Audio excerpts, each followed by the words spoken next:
இன்றைக்கி வியாழக்கிழமைனங்காட்டி நானும் மாமாவும் புளியம்பட்டி வாரச்சந்தைக்கு கிளம்பிட்டோம். வீட்டுக்கு தேவையான காய்கறியும் கடைக்கு தேவையான காய்கறி என்னென்ன வாங்கியிருக்குன்னு பார்க்கலாம் வாங்க. இன்றைக்கி என்னென்ன ரேட்டு அப்படிங்கிறதையும் பார்க்கலாம் வாங்க. கடைக்கு கோஸ் வாங்கினோம், கிலோ வந்து 50 ரூபா சொன்னாங்க. அப்புறம் மைதா கார்ன்ஃப்ளவர் அது கொஞ்சம் வாங்கினோம். அப்புறம் பார்த்துட்டிங்கன்னா பலாச்சோளை இது 1/4 கிலோ 50 ரூபா. அப்புறம் மாங்காய் வந்து காயாக வாங்கினங்காட்டி கிலோ 40 ரூபா சொன்னாங்க. பச்சை மிளகாய் 20, நெல்லிக்காய் 20 ரூபா.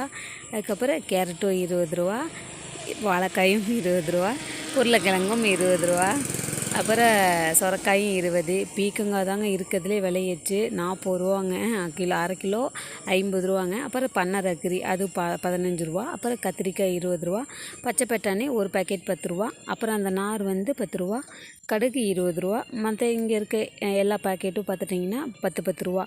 இது வந்து கடற்பாசி, அதுக்கப்புறம் அந்த அன்னாச்சிப்பூ அது எல்லாமே வாங்கியிருந்தேன்.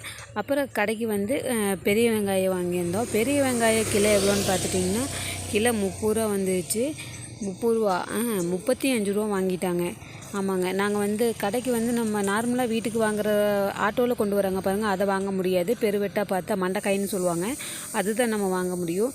இது தாங்க நம்ம வீட்டுக்கு வாங்கினது. ஆனால் இந்த டைம் காய்கறி எல்லாமே விலையேச்சு தாங்க. ஃபைனலாக ஃப்ரிட்ஜில் வைக்கிறதுக்கு வந்து நம்ம டைரெக்டாக அப்படியே வைக்க முடியாது, எல்லாமே அந்த தலையெல்லாம் அழுகி போயிடும். அதனால் அதெல்லாம் க்ளீன் பண்ணி வச்சுட்டேன். மாங்காய் வந்து பழுக்கிறதுக்காக உரமாக வச்சுட்டேன். பச்சை மிளகாய் காம்பெல்லாம் கிள்ளி பாக்ஸில் போட்டு வச்சுட்டேன். இஞ்சி வந்து பாக்ஸில் போட்டால் நல்லா இல்லைன்னு கவரில் கட்டி வச்சுட்டேன். மற்ற காய்கறி கீரை இந்த மாதிரி நீங்கள் கவரில் கட்டி வச்சிங்கன்னா கண்டிப்பாக ஒரு வாரம் வரைக்கும் நல்லாயிருக்கும். நான் உங்களுக்கு கொடுக்குற ஒரு சின்ன டிப்ஸாக வச்சுக்கோங்க.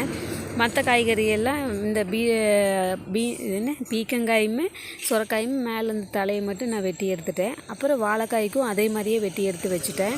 இப்போ நெல்லிக்காய் கவரில் போட்டு வச்சுட்டேன். எங்கள் வீட்டுக்கு ஜூஸ் கேட்டங்காட்டி சரி போடலாம் அப்படின்னு சொல்லிட்டு அதுக்காக தான் நெல்லிக்காய் வாங்கியிருந்தோம். பீன்ஸ் வந்து ரொம்ப கம்மியாக இருந்தங்காட்டி நான் வாங்கலை, கேரட் மட்டும் வாங்கிட்டேன். பீன்ஸ் வந்து உள்ளூர் கடையிலேயே வாங்கிக்கலான்னு.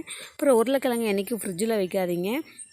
நான் வந்து உருளைக்கிழங்கு வந்து ஃப்ரிட்ஜு மேலே ஒரு ட்ரே வச்சு அதில் தான் உருளைக்கிழங்கு, சின்ன வெங்காயம், அப்புறம் பூண்டு ஒரு பாக்ஸில் வச்சுருக்கேன். அந்த மாதிரி வச்சுக்கோங்க. ஃபைனலாக எல்லாத்தையும் கட்டி முடிச்சிட்டோம்ல, அதை எல்லாத்தையும் எடுத்து ஃப்ரிட்ஜில் அடுக்க ஆரம்பிச்சிட்டேன். இது தாங்க என்னோடய ஃப்ரிட்ஜு. எப்படி வச்சுருக்கேன்னு மறக்காமல் கமெண்ட் பாக்ஸில் சொல்லுங்கள். பழைய காய்கறியெல்லாம் எடுத்து மேலே வச்சுட்டு இப்போ வாங்கிட்டு வந்த காய்கறிகளை அடியில் வச்சுட்டேன். ஏன்னா நம்ம இப்போ வாங்கிட்டு வந்ததை அப்படியே பழசுக்கு மேலே வச்சோம்னா நம்ம வந்து பழைய காய்கறிகளை யூஸ் பண்ணாமல் போயிடும். அதனால் வந்து இப்போ புதுசாக வாங்கிட்டு வந்த காய்கறிகளை அடியில் வச்சுட்டேன். பழைய காய்கறி என்ன இருந்ததுன்னா பீட்ரூட் இருந்ததுங்க, பீட்ரூட்டு கத்திரிக்காய் இருந்தது, அப்புறம் ஒரே ஒரு முள்ளங்கி இருந்தது. எங்கள் வீட்டுக்காரர் வந்து கத்திரிக்காய் சாப்பிட மாட்டாங்க. அப்படிங்கிறதுனால மோஸ்ட்லி எங்கள் வீட்டில் ஃப்ரிட்ஜில் என்றைக்குமே கத்திரிக்காய் இருந்துகிட்டே தான் இருக்கும். அப்புறம் பச்சை பட்டாணி வந்து தக்காளி சாதம் செய்கிறப்ப போட்டுக்கலாம் அப்படின்னு சொல்லி மாமா வாங்க சொல்லியிருந்தாங்க. அதனால தான் வாங்கியிருந்தோம். அதுவும் 10 ரூபா தான், ஒரு பேக்கெட் 10 ரூபான்னு சொல்லியிருந்தாங்க. அதனால் வாங்கியிருந்தோம். இஞ்சி பாதுகாக்க மட்டும் எதாவது டிப்ஸு சொல்லுங்கள். பாக்ஸில் போட்டு வச்சாலும் அழுகிடுது, கவரில் கட்டி வச்சாலும் கொஞ்சம் நாளில் அழுகி போயிடுது, வெளியில் வச்சா காஞ்சி கருவாடாகிடுதுங்க. அதுக்கு மட்டும் ஏதாவது டிப்ஸ் தெரிஞ்சால் மறக்காமல் என் கமெண்ட் பாக்ஸில் சொல்லுங்கள்.